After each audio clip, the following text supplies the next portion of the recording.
I'm coming at you live from Southern California. I'm actually located in near Redlands, California. So I see, let's go and put in the chat. Where are we? I see Diana's from Piedmont. Where is everybody from? Let me know where you're from. Folks from San Jose, very good. Okay, let's do a little bit of housekeeping here. I need to rearrange my Zoom controls here. 1 second. Okay, so a little bit of housekeeping. So we're going to use, so it says use the Q&A, but we don't have the Q&A.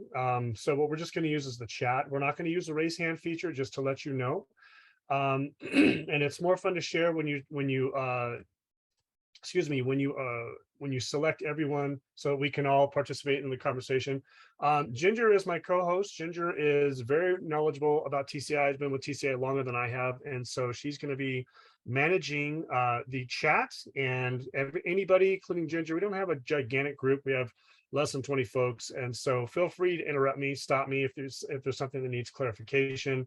If there are 20 of you, so if everybody puts something in the chat, Ginger can't get to everybody at once. I'm not going to be focusing that much on the chat. I'll be focusing mostly on the presentation. And with that, let's get started. Here we go. Okay, so these are the 3 programs for middle school. We have the 6th grade, Ancient World. We have the 7th grade, the Medieval World and Beyond.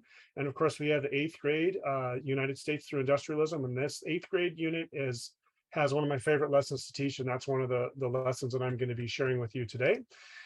Today, we're going to be covering how to navigate the new TCI platform, the different features that you use on the platform to teach with TCI. And I'm going to be covering how to assign, how to push out assignments to kids, how to go through the assessments, and of course, what does the gradebook look like with TCI? Okay. All right. So this would be great if Ginger, if you could put this in the chat. We have this getting started with your TCI Social Studies teacher account. This handy, I guess it would be a handout if we were in person. And this is pretty much what I'm going to be going through. And you're able to access that, download a copy of it. It kind of gives you a snapshot of what all of the new features are for this year.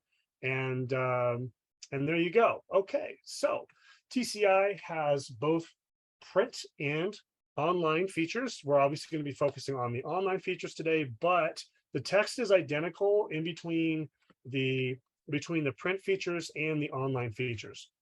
We have an online interactive student notebook, which I'm going to go over with you, that you can access, but you can get the exact same thing, the exact same interactive student notebook as a PDF online. The lesson guide is kind of the closest thing that we're going to get to a teacher's guide. This is going to be a very detailed set of instructions for the teacher's eyes that are going to give you specific ideas of how the lessons are organized and what the best way to go about presenting the lesson to your kiddos is. And of course, we have placards. Placards are I love lessons with placards. These are thick cardstock, laminated, glossy, beautiful, in color. Not every lesson has placards, some of them do. You can also print these out in the PDF on the online version, and there you go. So hopefully you have all those components. Not every district has ordered all the components.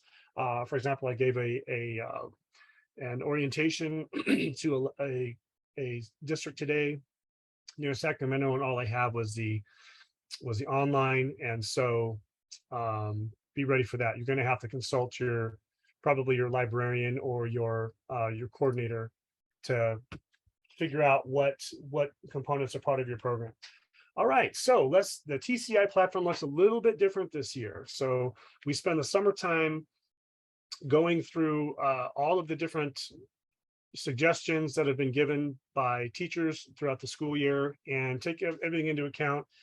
And there's been an army of coders throughout the summer, probably starting, I don't know when they start, but they have been very busy and updating the look of TCI. I'm gonna go through that with you. So we have in the beginning, we have flexible lesson options. As you know, The reading, the text is tied to an activity or slideshow, and I'm going to give you an example of that today.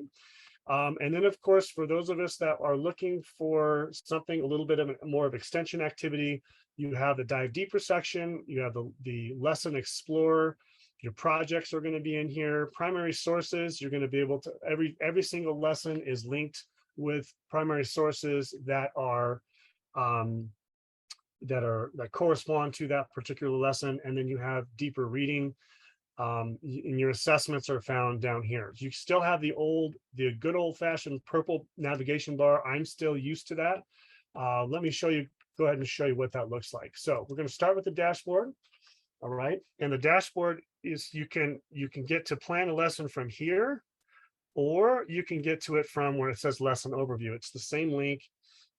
It does the same thing. So if you're kind of old school like me, I'm still not used to this new setup. I'm going to be mostly referring to the purple bar, but I think my understanding is eventually this is going to be the new look. Okay, so the reading, if you click here, this is where you can find all of the text. It's the same exact text that the students have. You can use all of these accessibility features, which I'm going to be going through in just a second. Let's get started with this particular lesson. Give us a second while the page loads here. There we go. Okay, so over here, you're going to find where it says Classroom Activity Slideshow. If you click on Classroom Activity Slideshow, it's going to immediately begin presenting. So this is in presentation mode. You can use the navigation arrows on the bottom left to advance or to go backwards in the slide. You can also use the, what do you call this guy here? The slide is, I guess it's what it's called. So we're looking at a slide and it has a slide. So you can advance through the slide by dragging the bottom slide bar down here, or you can just put the number, if you know exactly where you want to begin. All right, so those are some pretty handy features. To get back to the, whoops. There we go. To get back to the classroom activity, to get back to lesson overview, I just use my backwards web browser there. Personally, my favorite view is the edit preview, which is found right next to present. And if you click that, what that's going to give you is this bottom bar down here that has, you can see ahead of time exactly what the slides are going to be, so you can click them and present. And if you want to present from here, you can just hit the expand button, and escape gets you back to the customized presentation window. To customize the presentation, you can select the slides, and then you can hide individual slides that you don't want to be seen in your presentation while you're giving your presentation. And the reason why you might want to do that, and this is really important, is that TCI does not have a standalone teachers edition. You will find the teachers edition if there is. There's plenty of information about how to teach the lessons, but they're embedded inside of the slide show here, and they're also in the materials, and I'll go over that in just a second. So typically for the teachers edition, the first, we'll say often it's going to be within the first 10 slides, and it varies from lesson to lesson. Sometimes it's like the first 3 or 4. All right, but it gives you the if you look, for example, slide number 3 here, this is where the essential question is going to be found. Your preview assignment, this is going to kind of give you an overview, like a snapshot of what you're going to be doing for the lesson. Maybe you don't necessarily want your kids to see that. I typically don't, so I always hide that slide. Anything that I do though, so I can always see it by clicking on it myself. But just during the presentation, when it's being shown on my LCD screen or on my smartboard, the kids are not going to be able to see that. Okay, so probably now, and I see the chat. I haven't read the chat because if I look at the chat, I'm going to get distracted. But I would imagine it's been a very, very popular request to have people edit, for teachers be able to edit the slides. And what I know is that that is coming, that is on the way. They are working on that. I was told that there are some of the programs that have that available right now, but I don't know exactly what that's going to look like. But again, what I'm told is that you're going to be able to go into the slide, add text, delete it. Anything that you do, you will click save, and when you click save, that automatically makes a copy of the presentation so that you can never alter the original. Okay, so the original will always be as it is, that's been given to you when you initially click that link back from the lesson overview. And so there you have it. Usually in the I think in all the middle school programs, within that first few slides, you're going to have a link to all of the handouts that might be necessary. You can also find those handouts in the material section. It's the same exact thing. It's just a different way to access it. Okay, so again, this might be something that you don't want your kiddos to see when you're presenting to them, when you're teaching to them. All right, and this also, lastly, and this is really important, is this is going to tell you how to prepare for the lesson, like the classroom setup. Some of the lessons require students to be organized in groups. Some of them, however, the desk formation. A lot of times I'll just put this up on the slide and have the kids work it out, and it works great. But again, this is the preparation that's for the teacher.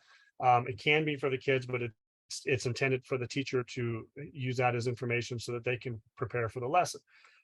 So you can decide whether you want your kiddos to see that as well. Okay, so this is one of my favorite lessons actually in all of TCI. I taught 8th grade for 15 years. I've been in high school classroom actually for about the last 9. But this lesson, I remember, I absolutely love this lesson. And so we're going to spend just a few minutes kind of going over the kinds of things that you're going to see in TCI, and frankly, the kind of things that make TCI famous. Okay, so every single lesson starts off with a preview. Okay, so in order to find where the preview is, every single slide presentation will start off. The first things that the kids are going to be doing, the students are going to be doing, is they're going to be seeing a preview. All right, and what the students are going to be using to go through the preview is, I need to move my Zoom stuff here just a second, is something called the Interactive Student Notebook. Okay, so you can find that, again, you can find the Interactive Student Notebook back on, in this case, it's the slide number 4. So it'll be on the earlier part of the slide. So you can find it here. And if you click on this right here, you're going to get this PDF. Okay, alternatively, you can find, let me get back to where I needed to go. You can find the same PDF over in, was it slide number 10? No, it was slide number 7. That's where we want to begin. Okay, you can find that, sorry about that. You can find that same slide right here in materials. And if I don't want to do that, I'll just click it. So if you click materials, which is right underneath lesson overview, you will see everything that you need to teach this lesson and then some. Okay, so let's pretend we all have our assignments out. Okay, we have this. I'm gonna, well, let's see here. Sorry, I was gonna push that out to you guys so you can see that. So I'm going to put a link to this in the chat, and if you go ahead and open that up, you're going to have a PDF of this handout. Okay, so that way you'll be able to follow along and see what it is that I'm referring to. Okay, all right. So okay, so every preview, every single lesson is going to start off with an essential question. And here's our essential question. So imagine you are 8th graders, you are in Mr. Downer's class, and I'm going to start off with this question. Ladies and gentlemen, how did African Americans face slavery and discrimination in the mid 1800s? This is a question that we're going to be answering. We'll probably be writing an essay question, or at least a ticket out the door or something like that in days to come. But this is the reason why we're here today, is to answer this question. So let's begin. We're going to go to the preview assignment in our online interactive student notebook, which is this right here. That's the link that I dropped to you in the chat. And you notice that the interactive student notebook follows the lesson plan exactly. So the first thing we're going to be doing is preview, and it says, what do we got to have our kiddos do? Listen to the song Moses, then on a separate sheet of paper, answer these questions. All right, what 3 words describe the song's mood? Who might King Pharaoh represent? What might the River Jordan represent? What does the song tell us about how African Americans faced slavery? Okay, so here's what the song sounds like.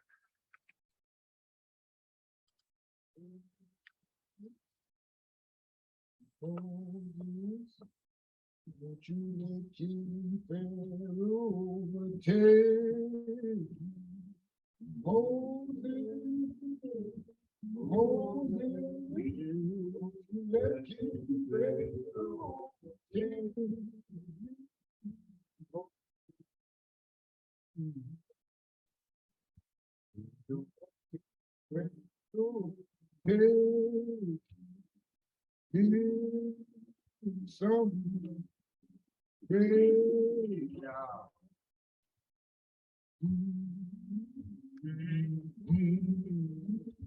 Okay, so unfortunately, we don't have time to listen to the whole thing, but imagine your students in the classroom, you're playing this. These are the questions. Now, what's great about this is the same exact questions are going to pop up here on the slide so that it corresponds exactly to what the questions that they have to answer for the preview. Take a minute or two, put in the chat. What kind of answers are your kids going to give? What would you say? 3 words that describe the song's mood. Who do you think King Pharaoh represents? What is the mighty River Jordan? I don't think we got to that part in the song. So whatever, in the 45 seconds that we were able to listen to it, just in the interest of time, because we only have an hour. What are your thoughts? What do you think?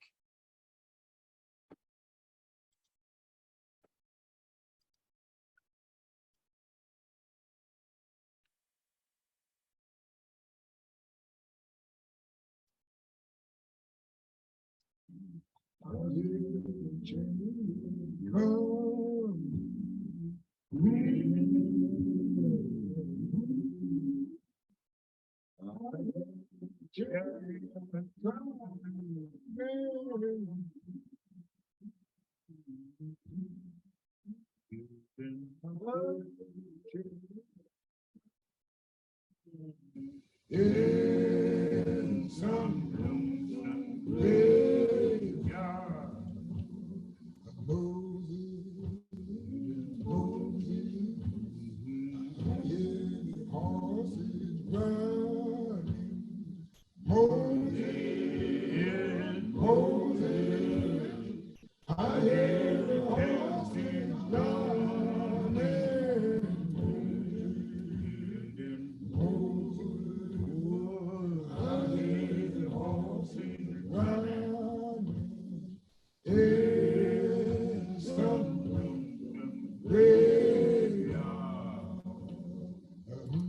All right, great answers. Let me read through some of these. We have, let's see here. The mood is soulful, very good. The pharaoh represents the slave owner. The mood is sad, oppressive, and slow. The slow cadence is similar to a march or work song. Really good answer, very good. I would assume that the river is the Mason-Dixon line. Perfect. It's a somber mood. The muse of the music is hopeful. So it is as a hopeful tone, but it also is one of kind of sadness and kind of oppression. So great answers, great answers. So from here, can you see how, listening to this for 4 minutes, it's kind of reflective, it's a little bit of mindfulness, kind of sets the for the lesson. All right, which is, again, unfortunately, not every single lesson starts off with audio, but this one does. And the ones, I can't remember, we looked it up the other day. There's around 10 of them that are in the 8th grade that start with audio, that have audio embedded in them. Okay, so let me tell you some features of this. So at this point, I would have my kids, share out. We would have a good class discussion. When you click the plus sign here, this gives you, there you go. This gives you a kind of the type of answers that you might be looking for. And those are supposed to correspond to the answers that we want to hear from the kids as they're answering in the preview. Okay. Whoops. I keep clicking the wrong tab. Goodness gracious. Okay. Who might King Pharaoh represent? An enslaver. Very good. What might the river, and you can condense that or close that back up. What might the River Jordan represent? The border between the North and the South. Well done. Who got Mason-Dixon line? Ted Dunn. Beautifully done. All right. Very knowledgeable about history. Okay.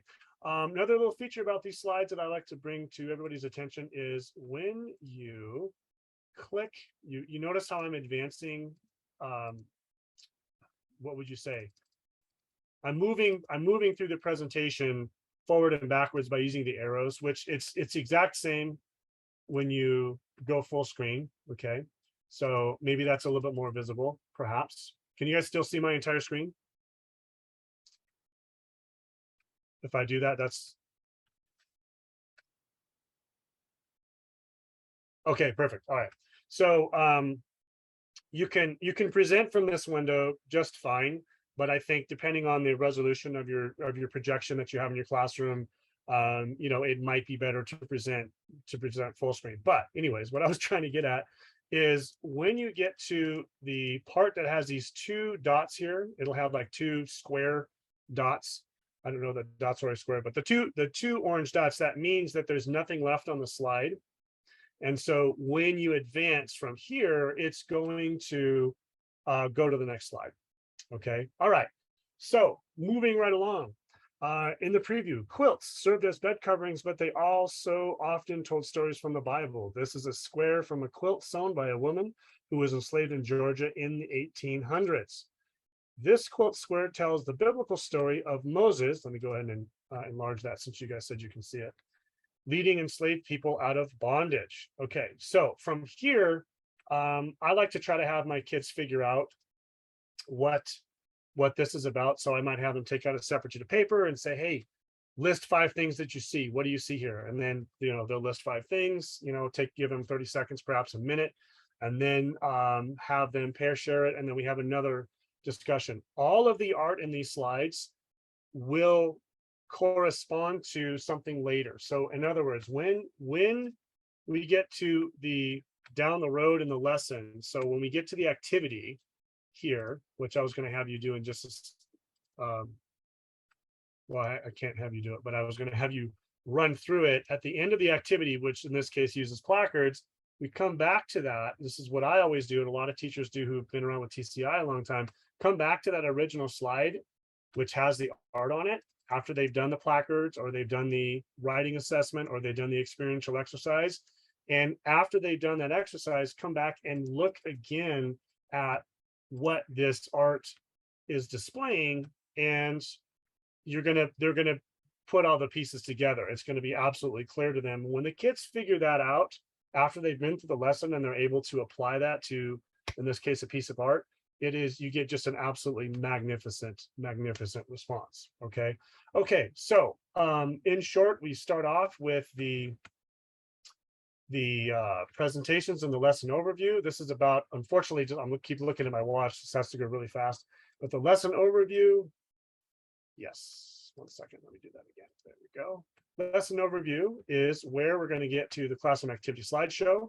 The classroom activity slideshow is the direct instruction component that's going to give the kids it's going to guide them through the lesson, but really, really importantly, it's going to start them off with the preview, which is going to provide the background, prior knowledge, and it's going to, sorry about that, it's going to give them the context that they need for the entire lesson.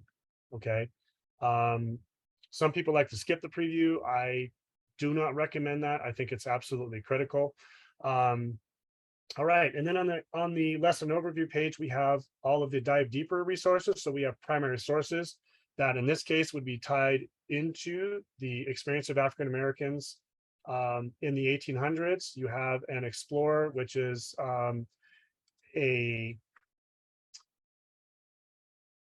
a lesson which is going to detail, in this particular case, African-American resistance to slavery. These are for those of us that are looking for something that a way to go a little bit deeper for our students. Reading further, we have an excerpt from Harriet Tubman, and then of course we have the assessments. Okay, all right. So let's look at what the kids are going to experience. So the kids, there's two things I want to point out to you. From here, the reading notes for section 1, the students are going to be using the textbook in order to fill this out. Okay, the textbook, of course, that you have it's this here. You can get to it from the reading in the purple bar in the lesson, or you can access it right here for the reading. All right, and the way we navigate is you have the drop-down menus up top. You can get to any unit. Remember that we use the word lesson instead of chapter for TCI, and then the lessons are divided up into sections. Okay, so in this case for you guys, I had assigned you section 1, and in section 1 where students would read through here, and they would, as they read, you could have them, of course, however you're comfortable doing this in your classroom, whether they're reading it in pairs, or you could popcorn read it, or the students could simply read it to themselves as they fill it out, and then you could share out the answers to the whole group. Okay, there are some marvelous features on the online textbook, and once again, so now we're looking at the online textbook for this particular lesson, lesson 20. Okay, please be aware that right here, select the reading level. This is a drop-down menu for reading level A. Reading level A is grade level. So since this is the grade level 8th grade unit, this would match the Lexile appropriate grade level for 8th grade. If you select reading level B, watch what happens to the text when I select reading level B. Watch closely. You just see it change. So reading level B is on all the programs, whether you're looking at 6th grade, 7th grade, or like this one, 8th grade. Reading level B is going to decrease 25%, it is 25% below the grade level. Okay, or 25, is it 25%, 25 points? It's 25 something. Let's just say 25 Lexile points below. I think it's 25% actually. So it's 25% below the grade level, the appropriate Lexile for appropriate grade level Lexiles. Okay, all right, so you can disable this in the teacher settings, and I will go through that with you in just a second. All right, yeah, so Diane, I shouldn't do that because I'm going to get so distracted and we'll never finish. But yeah, you can absolutely select. You have lots of options with the reading level. Okay, so let me just, and I'm going to, when we go to the settings here, probably in about 5 minutes. In fact, Ginger, could you tell me when it's 5 minutes? Because in that, I only have about 5 minutes to talk about this stuff, and then I need to make sure that there's enough time to go through the teacher settings. Yep, I can let you know at 1:55. Thank you so much. Oh wait, no, so we're on till 2. So can you let me know when it is 1:38? Yep. Thank you so much. Okay. All right. So in really quickly, no, that's okay. You don't have to worry about words. People raise their hands, and that's just the way it's going to be. All right. So from the selection of the reading level, if you keep moving to the right, if you click play, guess what's going to happen? 1. North and South, enslaved and free. The experiences of African Americans. Okay, so you're going to get a reading audio of the text, and I love how it highlights what it's reading, so you can see where it's been, where it's going, and it highlights the word that's being enunciated or spoken on the play. Okay, you can actually disable or enable all these features, and again, I'm going to show that to you. If you click the main ideas, this is great for kids. Let me see here. Okay, yeah, when you click this, it's going to highlight the main ideas in the text. All right, so those of us, I use this a lot with Avid. So if you're in Avid school and you do one-pagers for a lot, this is great. If you're an Avid school, or if you're not an Avid school, it's a common Avid strategy. One-pagers. This is fantastic for one-pagers. All right, is to be able to have the kids go through here, and here's the main idea, And then you have to have the kids figure out, well, what is it that's okay, if this is highlighted, what is it that's going to support this idea? Why is this the main idea? All right.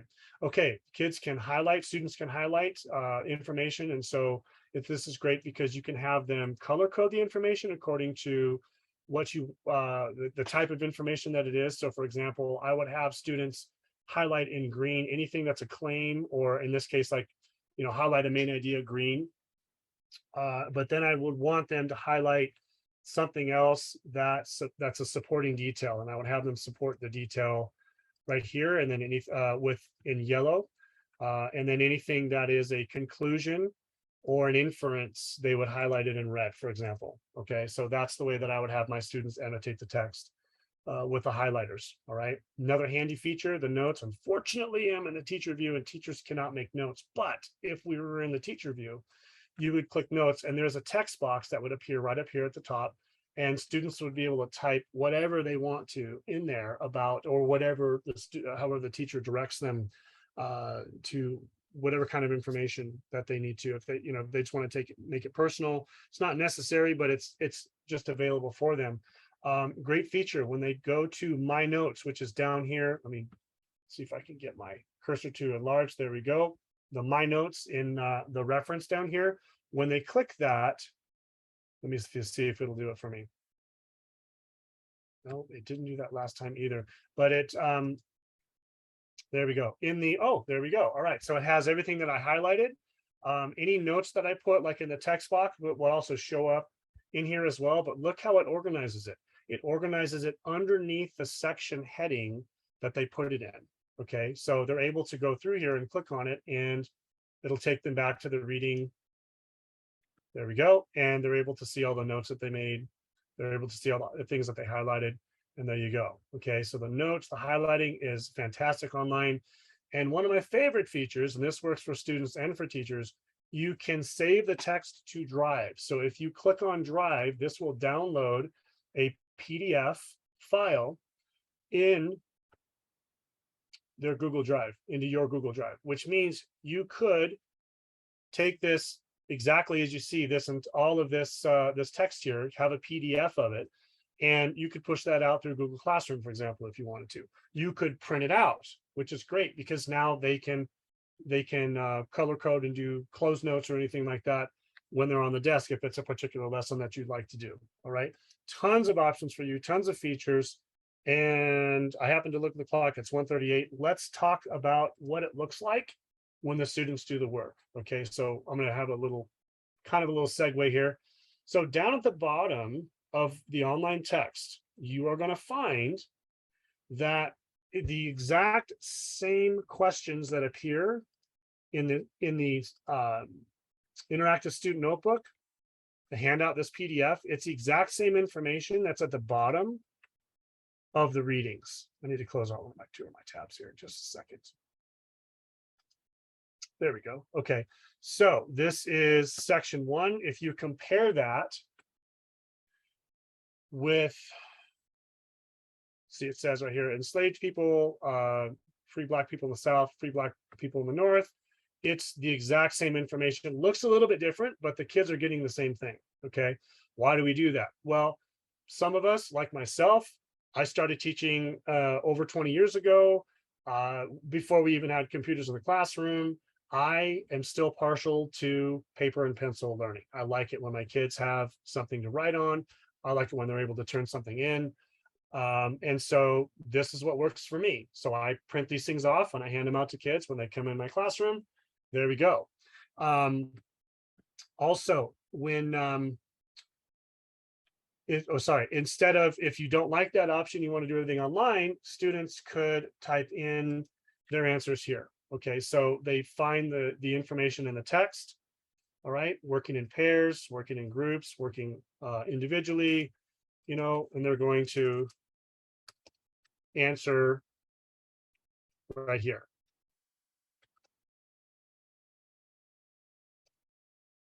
Okay, so there you go. All right, this is the teacher version. So what the students see is down here, right next to where it says next section, there's a place for them to turn it in. And so they'll submit it, and that is my segue to what it looks like on the teacher side. So whenever students, when you're ready to grade something, all right, you're going to come up here to program, and you're going to click on grades. And all your entire roster for your class is going to be here in grades. That's the first thing that you're going to see. All right. You select which class that you want right here. So you're going to have, your different sections are going to be on this drop down menu here. And then of course you can change which unit or lesson that you assign to them right here. So one spot you can get to all of your classes, you can get to all of your lessons, everything that you've assigned. Okay.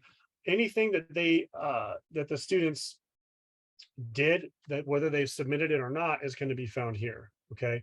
So we have Franklin Armstrong, Charlie Brown, Lucy Van Pelt. It's a small class, but let's see what they did. Okay. So when I click on that particular, let me go back to where that was so that you can see what I did. Right next to the student name, select the right class. There we go. Right next to the student name. When they have something turned in, there's going to be a blue highlighted text box here that says turned in. You click on it and you're going to be able to see whatever it is that they finished and submitted to you. Even if they haven't submitted anything, you can click on it and see what their progress is. And speaking to that, it'll also tell you that it's in progress. It'll tell you whether they've started the assignment or not.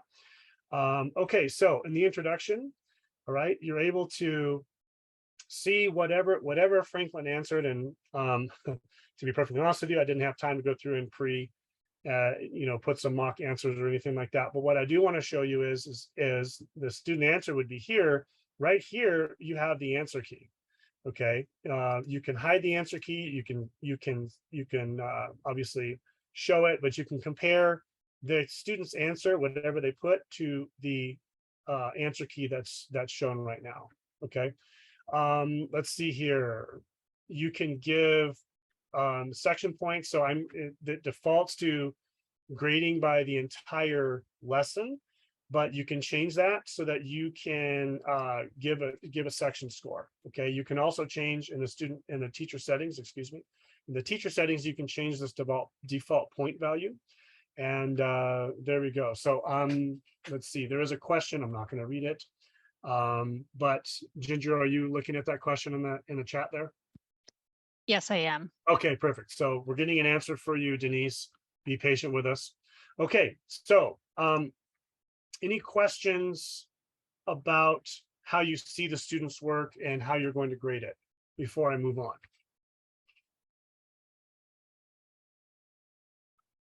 You can unmute yourself and ask questions. I'm going to wait just about 5 more seconds, and then you can interrupt me down the road as well. Let's talk about how you push assignments out to students. Okay, so the assignments are going to be here.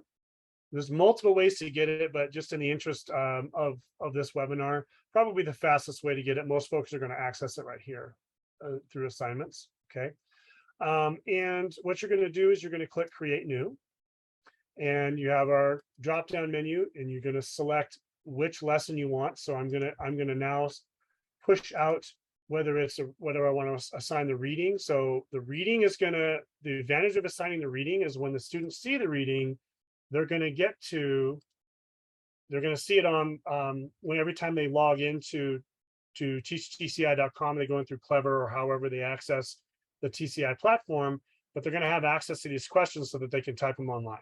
Okay, whenever again, you don't have to do everything online. You still have the paper option, which is, like I said, my personal preference. But a lot of the younger folks that I work with are more partial to the online. It's just an option for you. Okay, so from here, I'm going to select the reading. If you check everything, this will assign everything to them at once, or you can just go through here and assign it piecemeal. All right, I just want them to have this particular section. Over here, you're going to check which classes you want it to go to. So when it says all classes, that drop-down menu, you're going to be looking at all of the different sections that you have. You can select one section. You can select, all the sections like I showed you. If you look at just one of the sections, choose one of the sections, you can push assignments out to individual students. If you have a student who is on distance learning or something like that, or they're in November, I have a lot of students, a lot of my students, I probably lose sometimes 10 to 15% of my students who go down to Mexico. And so I'm able to push assignments out to those individuals just that are unique for them to do, you know, just by checking these boxes so that they get their own lessons that are kind of on their own, while I have everybody else doing lessons that I'm going to be teaching using the slideshow that I just kind of shared with you as well. All right. Okay. So in this case, we're going to go with all students. You have a wonderful pop-out calendar here that's going to allow you to easily select the date. You can select the time. I need to move my Zoom stuff here just a second. All right. So we're going to push this out at just 10 a.m. so that the students would see it immediately. You select the time. Now, this is a great feature here. If I select enforce due date, all right, that means that before this time, I should do, sorry, 11 p.m. let's just say enforce due date. That means after this time, say 11:01, let's just say, their ability for students to be able to see this assignment is going to go away. All right. So some, excuse me, some folks are going to want to use this feature when you're assigning assessments. All right. So that way, when you push out your assessment, you can push it out to just one of your sections, so that the next section, you know, section 1 is going to see it during the time period that you set it for, but then the section 2 will not be able to see the test ahead of time before they get to your class. Okay. That way section 1 will not be able to share any of it with section 2. So that came up a lot. The last couple of orientations I've done, that particular concern has come up a few times. So keep in mind what that enforced due date is for. That's handy. A lot of folks use that. You have to name your assignment, and then you're going to push it out, and you're off and running. There it is. So once you click that, as soon as it's within the time frame that you set it for, students are going to see that. When they log in, it's going to pop up. It's going to tell them that they have an assignment due. When they go to their dashboard over here, the students are going to see, give us a second just to change. Over here, view assignments. The students have the same thing. So when the students click view assignments, it's going to give them everything that you've pushed out to them. And it's going to also have the due dates. And there you go. No more excuses, kiddos. No more excuses. Okay, let's talk about assessments. So before I start assessments, and I'm realizing I've got about 13 minutes here, I could probably end with assessments. Is there, okay, good. Looks like we're doing, is there anything that I need to address in the chat, Ginger? Denise had a question, but I'm answering it Okay, now. perfect. So Very good. I Okay. think we got All right. all the other questions. Thank you so much. Okay. All right, let's talk about assessments. So assessments, every single unit, every single lesson has 2 tests. It says 2 tests, but let me explain how this works. So one test is created in English, and in this case, it tells you there's about 20 questions, and that's pretty run-of-the-mill. Most of them that I've seen are 20 questions. I think as they get a little bit, as they advance, you know, so 8th grade, 9th grade, 10th grade, the questions are going to get a little bit, you may find some 25, but 25 question tests. All right. So this is pre-made. Okay. From here, if you click it down on actions, anytime you see this actions, you're going to get the same drop-down menu. Okay. You can preview it. So if we want to see what this thing looks like, we click it, and here's all the questions. Just decide if you want to use it. All right. If you want to use it, let me put some stuff here. Great. You can assign it from here. No, you can't. You can print it from here. You can save it to Drive, which is usually what I do, is I save it to Drive, and then we use Google Classroom. Most California districts, I'm finding as time goes on, are using Google Classroom. So if you save it to Drive, you could push it out through Google Classroom, and that saves you the hassle of having to use paper. That's just an option for you. Okay, so if you use this test,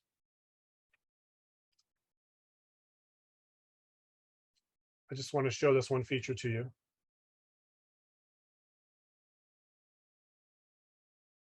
Okay, from here, this is what I wanted to show you, is you can assign the test. So if you click here, this will get you right back to, this should look very familiar to you. This is the assignments page, okay? So from here, but the great thing about using that link that I just showed you is when you use that assign link, give me a sec here, some stuff. When you use this assign link, oops, it defaulted back. It pre-fills all of your assignment information. That's what I wanted to show you. Okay, so if I use this assignments link, goes to the same place. I go create new. When you use the assessments, when you're in the assessments window and you click assign after you've created a test, it pre-fills everything for you, so it's a little bit quicker.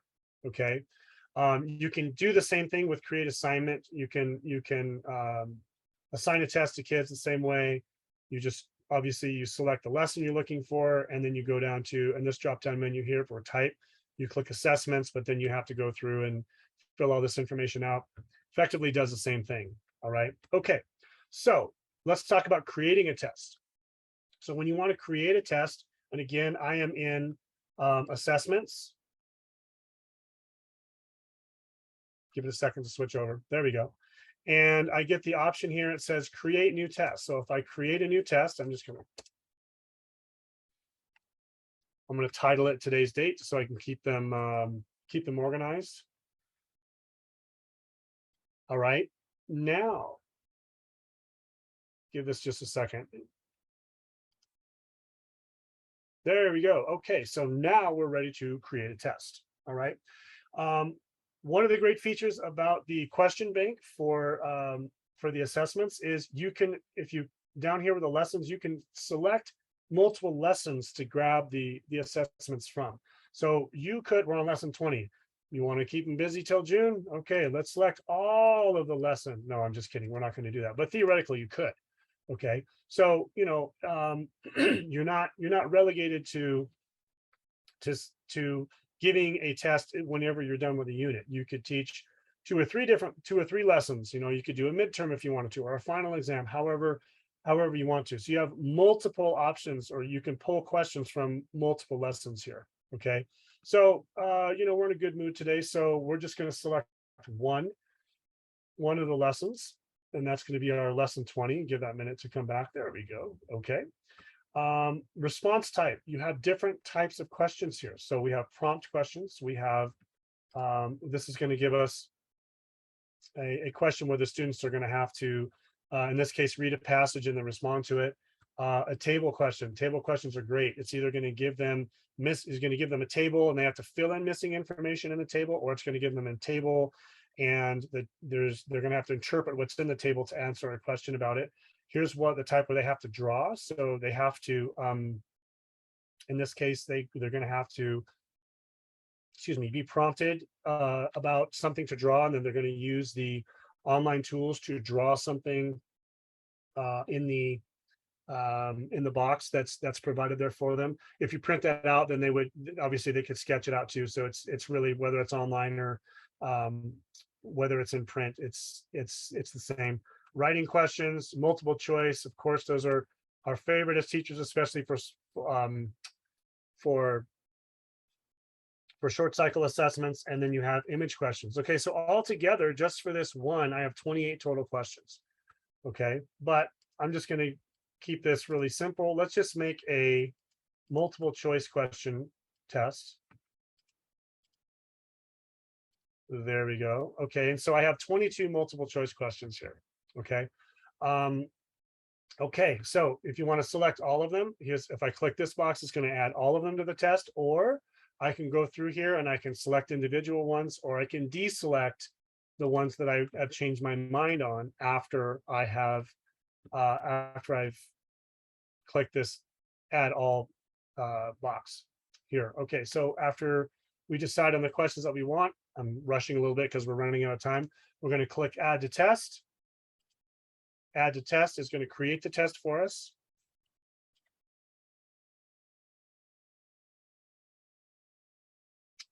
And from here, we can print it off. From here, it's going to give us a PDF of it. It's going to download to your desktop, and it's going to give you a PDF. Let me see what that looks like. See if I can show you what that looks like. There you are. That's the PDF. All right. It's just that simple, just that fast. I can print the answer key from here. So I love how in the answer key, it tells you that it's the answer key by the watermark that's there. Because if you're like myself, I've done this after 20 years, probably twice, printed off the answer key and gave it out to kids. And boy, were they thrilled. That was a good day. So harder to make that mistake. It has the answer key, well, not the logo, but that watermark there. You can share the test from here. So I can assign this if I want to share this test.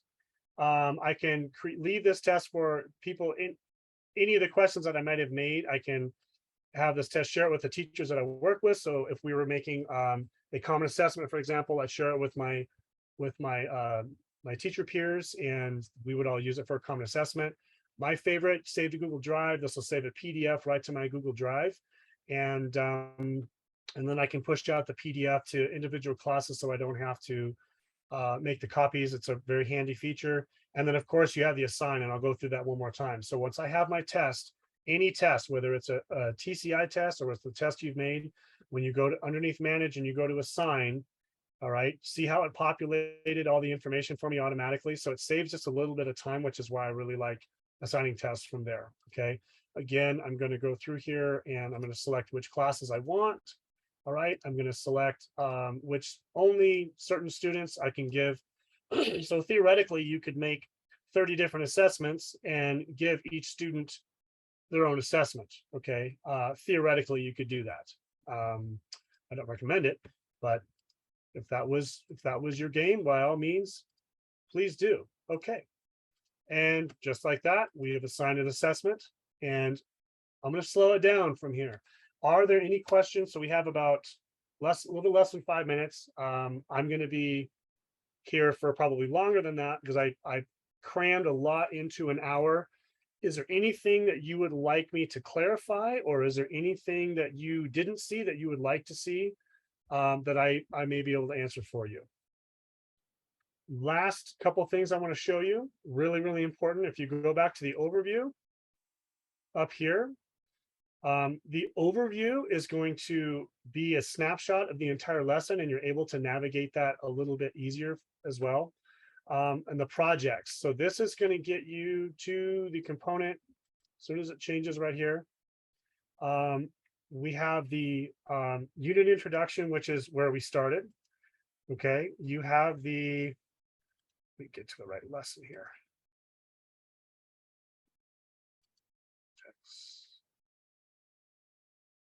It's taking just a second. There we go. Unit introduction, which is that the right one? Oh, Brian, there's a few questions coming in. Yeah, hot. sure. Let me look at the questions. Okay. Let me just say this real quick. So the geography challenge, every single unit starts off with geography. This is a new feature. Check this out. This is fantastic. Absolutely love this. Last thing I'm going to say is applying the themes to writing. This is how you're going to take things quite a bit deeper. Okay, let me look at some of these questions here. Okay, can you shuffle the questions on the test? Excuse me. You're able to rearrange the questions. So yeah. I believe there's a randomized feature too, if you go to the Yeah, I was going to go assessment. back and look at that. I think there's a way to do that. I usually just shuffle them. So Ginger is more knowledgeable about these small details like that than I am. She's been with TCI a lot longer, and so you can just tell me I'm wrong, Ginger. No, I It's think okay. that's right. If you click on any of the tests, maybe the first one, let's see So it. like here's the one we Hopefully, made. yeah. Let's try that one. And then you Okay. scroll down and go to manage. There should be a randomize option on the right above the delete assessment. There it is. Wow, Ginger for the win. Well done. Thank you Oh, so much. thank you. I'm just going to click it and see what happens. So it's making a copy. So you have the original copy, and now it's making it says it's making a copy. So yeah, it sure did. Everything's mixed up. Okay. All right. So I'm gonna go through these in the chat. Okay. So is it Carminda? Carminda? Can you shuffle the test questions? I hope that answers your question. Tracy, just clarifying, can teachers view the interactive notebook as the students are working on it? Yes. I think the answer to that question is yes. Do you have any thoughts about that, Ginger?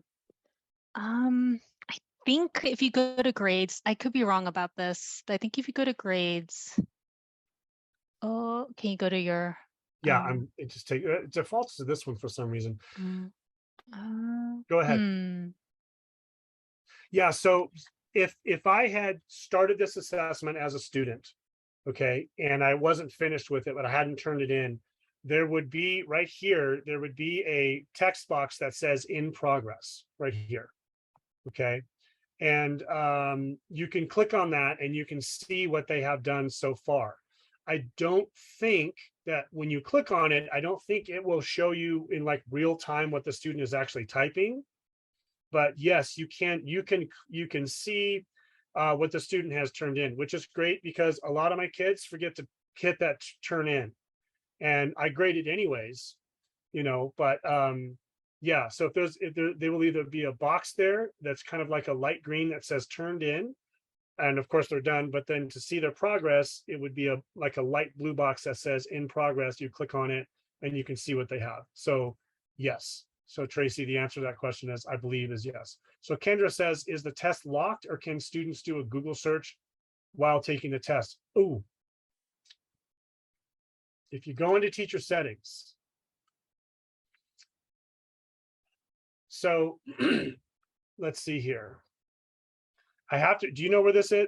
You can disable the ability for students to see the text. maybe student during test. features, Yeah, potentially. it's in there.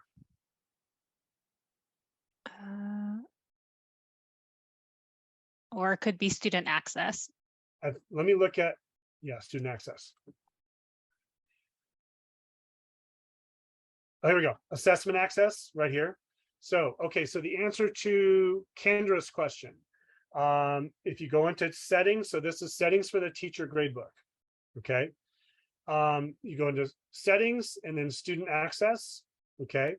Student access down here at the bottom, assessment access, open book test is on. So that would, it defaults to students can look at the test. If I click it to off, then they're not able to look at the test.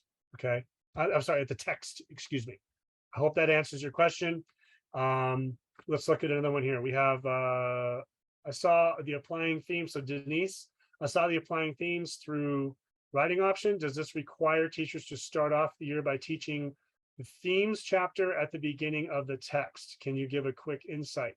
No, I don't. Let's see. The themes chapter at the beginning. So do you mean, and Denise, I mean, there's only a few folks in here. There's like less than 20. If you want to unmute yourself and talk through it, that's totally fine. But I'm not 100% sure there's a unmute button in this Zoom event. Oh, really? Yeah. So that's okay. why, yeah, if you can type it into chat would be helpful though. Yeah, absolutely. Okay, so let me think here. Can I provide some insight about themes chapter? Themes chapter. Well, let me look at what the themes chapter you might be referring to. I don't think so. I think the answer is no. Oh, key themes in history. Okay. Yeah, okay. So this is like so this is intended to be a like a primer. It's kind of like why do we study history? Does that make sense? So you would begin your year off with this. A lot of folks tend to skip this. I don't recommend it. I think it's a great way to frame certainly the first lessons, but to frame the entire year. It's kind of like, you know, getting everybody in alignment with what it is we're studying with the content that's in the course. That's the purpose of this. So I don't believe that there's anything in here that relates to writing in general. So no. Okay, so let's look at the other part that you asked about, which is in, excuse me, in the projects. Okay, applying themes through writing. So what this is this is just a lesson specific writing assignment that's an extension activity. So let me get back to what it was. Where are we here? Oh, I think it's unit specific. Yeah. close. It's, did I say lesson or, yeah, I meant unit specific, not lesson specific. Yes, unit specific. Thank you. Here we go. Applying themes. You can get it through where I just was in projects, or you can down here in unit projects, applying themes through writing. This is where I'm getting it. Okay, so let's just look at the one we were looking at. Okay, so a lot of these incorporated video, not all of them do. All right. Excuse me. But you're going to, so it's gonna, this is going to give them, they're going to have to use the text and use what they've learned in the lesson to kind of, this is like a brainstorming graphic organizer. And then from here, once you fill this out, you know, they can do this individually, or they can do this, there we go. You can do this whole group, however you want to structure it. From here, they're going to have, oh, there it is down there. They're going to have this prompt: compare and contrast the modern historical versions of a story to answer this question. How do stories of the past influence today's story? So a big kind of big picture question. And, you know, a lot of times kids are it's going to ask kids to support a position that they take, but it's also going to, all of them are going to require the kids to support their position with evidence that they've learned from the chapter. All right, so use evidence to support the claim. Okay, so Denise, I hope that answers your question. Let's see here. You have to, so Kendra says you have to refresh the page to monitor student progress. That's probably true. I don't know for sure. I don't think, you know, I used that feature a lot when we were in distance learning a couple of years ago, and I'm pretty sure that I wasn't able to see the answers populating in the boxes like in real time. So probably would be true. Okay, but for the most part, you know, I still would say the answer is yes. You're able to see the progress as a student does the assignment. Worst case scenario, you're going to have to refresh. Okay. All right. So Denise has asked another question. She says, as far as taking the test, can we lock the text but can still go on my, oh, we already answered that question. Let's see here. Sorry about the unmute. That was my bad. I should have been more informed. Let's see. Okay, let's see here. All right. Yeah, that looks like all the questions. Okay. Ladies and gentlemen, so this is going to conclude our back to school webinar for 2022. It has been a pleasure. And thank you very much for being here. I wish you a beautiful year with lots of teaching moments and, you know, lots of teaching moments using TCI. Thank you, thank you, thank you.